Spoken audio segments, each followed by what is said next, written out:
kerawan sedaya panjenengan sedaya mangke dipun catet amal saenipun kalian Gusti Allah. Amin. Allahumma amin.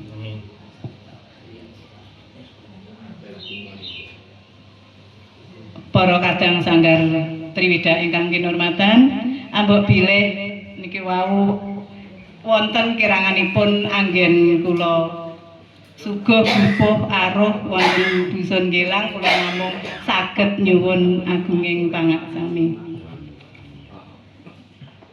Mekaten ingkang saged kula aturaken, mugi-mugi adicara mangke saged lancar rancak kalipun acaranipun. Akhirul kalam wabillahi taufiq wal hidayah. Wassalamualaikum warahmatullahi wabarakatuh. Waalaikumsalam.